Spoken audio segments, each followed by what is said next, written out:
Hey ladies, I'm Courtney Labree. Welcome back to my channel. So today's video is going to be about my postpartum journey.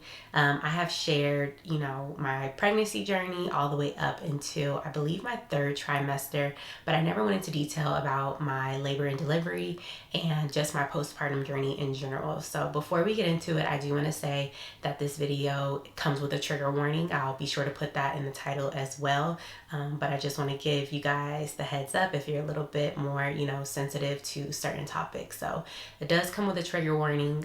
No fancy intros today because this is just like a very real and it's just my personal experience that has definitely shaped me as a woman and as a mom. So yeah, I'm just coming to you guys and I hope that what I share helps someone. So let's get right into it. So starting with my labor and delivery. When anyone asks me about my labor and delivery, I will always say it was hands down the easiest experience, the easiest process throughout my entire pregnancy journey. Don't get me wrong, it was painful, it hurt, but I knew that the pain came with a reward, so I was very determined to get my son out. I didn't have to get, induced or anything like that. He came naturally on his own. I had a doula, so my doula definitely prepared me very well for my labor and delivery. I really wanted to go natural, but I told my husband that, if I cannot handle the pain, I'm not forcing myself. If we have medicine, then I will take it if I truly cannot handle it. And I did get to a point probably when I was about 7 centimeters dilated. I wouldn't dilate any further, and the pain, I was bearing through, but I got to a point where I was like, I can't take it anymore. Like my back, I was in back labor for 20 something hours. I think it was 28 hours to be exact. But my back, it felt like a horse was kicking me in my back. And honestly, I feel like a horse is that doesn't even do it justice. It's definitely a different type of pain for sure. So I did get an epidural, and once I got the epidural, baby, I was cruising. I actually had a mirror placed down so I could see me actually pushing my son out. I pushed for a little while. He didn't come out very quick. But I, again, was very comfortable. I think I was more nervous though that my husband was gonna pass out. He doesn't do very well with blood and anything like that, but he did amazing and he was a great support partner. My doula was amazing. And even though she was there, she wasn't like intrusive. It still felt like my husband and I, we had a very special moment while she was helping, guiding us. So it was a very good and beautiful experience, and my husband actually documented everything. And I've really been debating on if I wanted to share that. I watched a lot of labor and delivery videos to help me with my process and, to help me with different techniques and things like that. But I don't know if I want to share it quite yet. It's something that I hold near and dear to my heart. We both do. So yeah, I'm gonna still think about it. I'm not gonna force myself to, share. So after labor and delivery, I think I was discharged probably the next day. So it was very quick. We were in and out, and probably about the third day, I'm not gonna even lie, I was kind of doing a lot. For me to just have a baby, I was doing a lot. I was walking around, I was moving, I was outside, which I felt like I could have, relaxed a little bit more. But by the third day, I would never forget, I was talking to my grandmother, and all of a sudden I got this really sharp chest pain, and it just instantly felt like I couldn't breathe. And so naturally I grabbed a blood pressure cuff to check my blood pressure because it was just really random, very, quick onset. I checked my blood pressure, and my blood pressure was in the 140s, which for me, my blood pressure runs on the lower side, so that was actually high for me. So I'm like, whoa, what is going on? So instantly I call my OB, and she basically was like, your blood pressure is in a range where you could come in and be monitored, or you could stay home and monitor yourself. And how I was feeling, I probably waited about 5 minutes. I checked my blood pressure again. My blood pressure was in the 160s. So I was just like, oh no, I'm going in. I'm going to the hospital. You guys, it happened so fast, but I instantly started feeling like worse and worse. And every time I checked my blood pressure, it was getting higher and higher. Now we're in the car headed to the hospital. My blood pressure is not even readable at this point. My machine stopped reading my blood pressure because it was so high. By the time we got to the hospital, I think my blood pressure was in the 180s. And by that point, it felt like an elephant was standing on my chest. I felt like I was about to pass out. And basically the nurse came in very calm and she said, her blood pressure is extremely high. We have to get her on a magnesium drip so she doesn't have a stroke. And the magnesium drip that's probably the worst IV I've ever gotten in my life. It feels like fire is going through your veins, and it is not the greatest feeling IV. I know it helped me, but oh, that was pretty horrible, and I could taste it. I just got like a little flashback. But so I was in the hospital for 3 days for postpartum preeclampsia, which a lot of people hear about preeclampsia during the pregnancy phase, but you don't really hear about postpartum preeclampsia after you deliver the baby, and that is what happened to me. My blood pressure just shot through the roof, and I had to be on a magnesium drip for a few days, and I'm monitored. And during that time, I was scared, you guys. I didn't think I was going to come back home to see my baby. And I know that's a horrible way to think, but the reality is that African American women, people of color in general, our maternal mortality rate is extremely high. So, and me working in healthcare, it's just like I'm very much aware, and I was just scared that I wasn't going to come back home. So with that fear, I was scared to go to sleep. They had to give me medicine to actually sleep. My mom was like, please give her something so this girl can sleep, because I was wired. I'm like, I'm not going to sleep. Like, I can't. And then when I finally did accept the medicine, I just like asked my mom, I was like, can you please just make sure that I wake up? And her face when I said that, I'm sure she didn't know what was going through my head, but I could tell I caught her off guard with that statement, but I was being so serious. Like, please make sure that I wake up if I go to sleep. Fast forward, I feel better. I do have to watch my blood pressure now. I have to watch what I eat, and was I taking medicine? I think I was taking medicine to control my blood pressure. Yes, I did actually, and I had to log it and send it to my OB for her to keep track of it. So eventually she ended up, my blood pressure, I was really watching what I was eating. My blood pressure started to stabilize, and I eventually got off the medicine. But throughout that, I also had my beautiful little one who had reflux. We had a lot of doctor's appointments, a lot of just check-ins in general to make sure that he was gaining weight. And that whole process definitely contributed to me not being able to sleep. One, because he would be hungry every like 2 to 3 hours, so we would have to wake up and feed. And then two, he was spitting up, and sometimes he would spit up in his sleep. And so one thing I didn't want him to do was choke on his, spit up. So it definitely, I would say, made my sleeping habits pretty terrible. And naturally when you have a little baby, people are gonna be like, you're gonna be sleep deprived. That's just what it is. So I took it as this is part of the process, and let's just go with the flow, keep moving. So in the early months, I will say I did not recognize the signs. I really didn't know what the signs were, but I did show signs very early on. For one thing, I was crying. I might not have been crying in front of people, but I would cry all the time in the shower.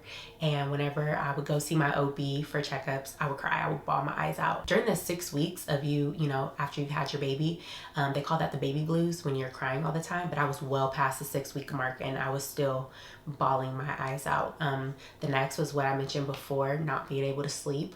And then I started to really disassociate myself from people like my family and my friends. Like, I just didn't want to be around anyone. I really didn't want to talk to anyone. And I really wanted to just keep to myself. I will say though, I was in a constant state of worry and panic, and it's so crazy because when I look back at some of my vlogs, obviously I didn't look panicked or super panicky, but I would say, like, I don't know why I have a fear of something bad happening, but I would just randomly, you know, if we were doing something, I would just feel like something bad is gonna happen. You gonna strap the baby to you? Yeah, I can strap him to me, because Okay. that way I would like to. Nervous, but like I just don't want to like slip or nothing. You're not finna slip. You just gotta take your time. So I just be like nervous and like antsy. Like I just don't want anything bad to happen. I don't know. This is the weirdest thing. I don't know if that's postpartum or what, but I just be like freaked out that something's gonna happen. And it just, those thoughts just progressed and they actually got worse. It's crazy because vlogging actually really showed me the signs that I did not see. Like watching some of my old footage, I'm like, wow, I was really panicked about, you know, little things. So all of these thoughts and feelings that I was having, I was really just like suppressing them and just trying to act as normal as possible. But it eventually got to a point where I could not hide it anymore. And I honestly know the straw that broke the camel's back, and it was my son's first birthday. I actually vlogged his birthday, and I feel like that just planning his birthday and everything in general took a lot of energy and effort. And by the time I was done with his birthday, I was checked out. It's crazy to even think about it, but literally, like, I just zoned out completely. And so I do remember my OB telling me, like, you know, if you're starting to feel bad or like, you know, you're having, you know, intrusive thoughts, like, please let me know. And I was at that point where I was starting to have very intrusive thoughts, and I didn't want to experience it anymore. It was very bothersome. And so I decided to let my OB know. And I seen her quite a few times because I danced around really how I was feeling. I'm like, yeah, I feel bad, but not that bad. Please don't think that I'm depressed or anything like that. And I really just had this fear of her labeling me as being depressed or being anxious. And one, I'll never forget the appointment. She like put down all her stuff and she was just like, Courtney, forget about what I'm writing down. Forget about the chart. Really, how do you feel? And I was just like, okay, I don't feel great. Like, I know this is not my normal self. And she was just like, Courtney, if you're lying to me, just know however you're feeling, it's going to get worse. And it got worse. It got extremely worse. I had no motivation to do my normal hygiene. I had no motivation to get out of bed. My husband had to help me significantly with my son. I just felt zombied out. But I'm so grateful for my OB having me come in so frequently and really checking in on me and just making sure that I was okay is really what pushed me to start opening up and looking into the resources that she was recommending. I asked her though, I was like, do you really think I have postpartum depression and anxiety? And she was just straight up, yes. So she gave me some resources to follow up, therapists to talk to, and I'm gonna be honest, I was kind of brushing them off and really not open to the idea. And then finally she found a therapist for me. Again, she was very determined. She found a therapist for me that she highly recommended. And that therapist, after doing her assessment on me, she it's crazy, you guys. She just said that she was very concerned. My appointments with her were so frequent. It felt like almost I was like talking to her like every like 2 days. And I'm not gonna lie, I was just very like, this cannot happen to someone like me. Like, I'm super ambitious. I work hard. Like, I did everything the right way. I got a house. I have a beautiful baby. Like, I have a husband. Like, I really had a hard time accepting it. And then finally, I had a moment where I just had a very real and scary intrusive thought, and my body heated up almost as if I was gonna act on it, and it scared me. And I think probably what scared me the most was that I wasn't even concerned about myself. I was more so concerned about the after effect, and if I were to act out on anything, that I was thinking, that would impact my husband and my son. And I did not, that was like my protective factor. So when that happened, I knew that I had to tell someone exactly how I was feeling and exactly, my thoughts. I was in a very vulnerable place, but I really wanted the help. So I decided to be open and stop dancing around the bush. And my therapist basically was just like, Courtney, we are in crisis mode. You have to take care of yourself.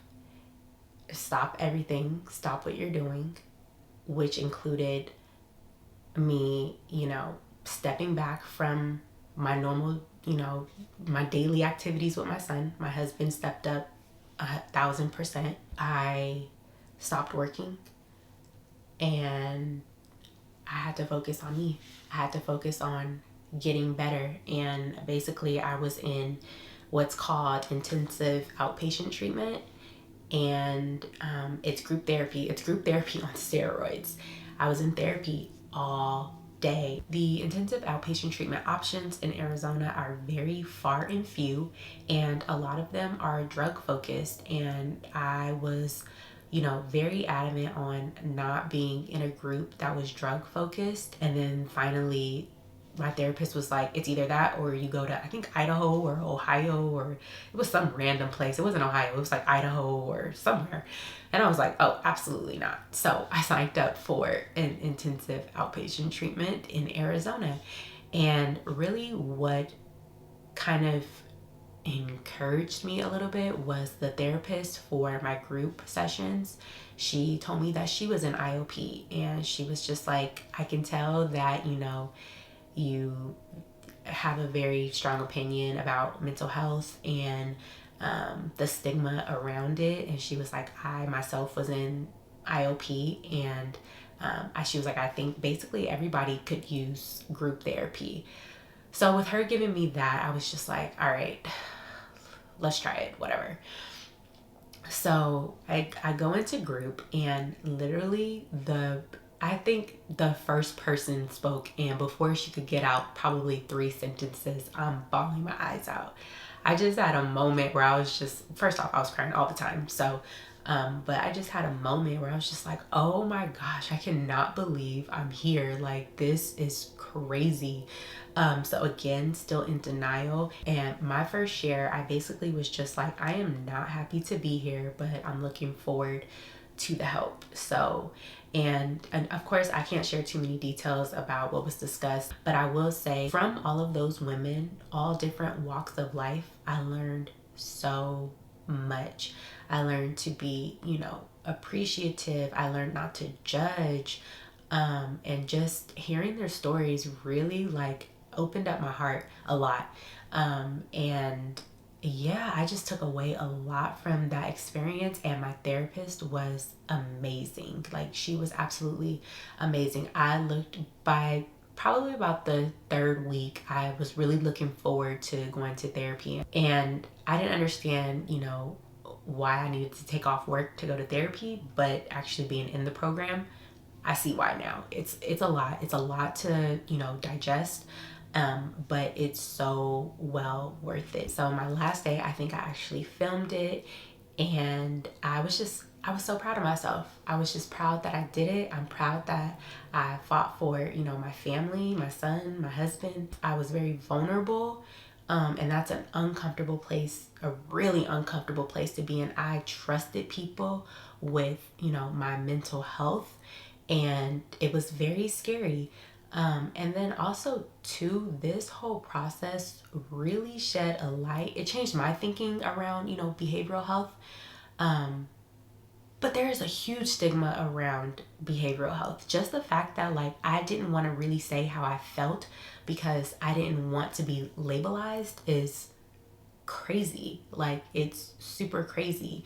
And I just I really hope that this video, as I'm talking, like, I really hope that I encourage someone, if you are feeling like this after you've had a baby, like, I really hope that I encourage you to reach out, ask for help, even if it's uncomfortable, because you deserve it and your baby deserves that. But that experience is like what lifted up the shades, and medicine too. I was just in the dark and I did not realize how bad I was until I started feeling better. But the reason too why I wanted to share this was because not only for you guys, but for myself, to acknowledge that this is my journey, this is my story, and I've shared, you know, all my trimesters, and this is part of the trimesters. This is the 4th trimester, and when I do upload my videos, I think I'll be able to tell the full story. So yeah, I've been battling postpartum depression and anxiety.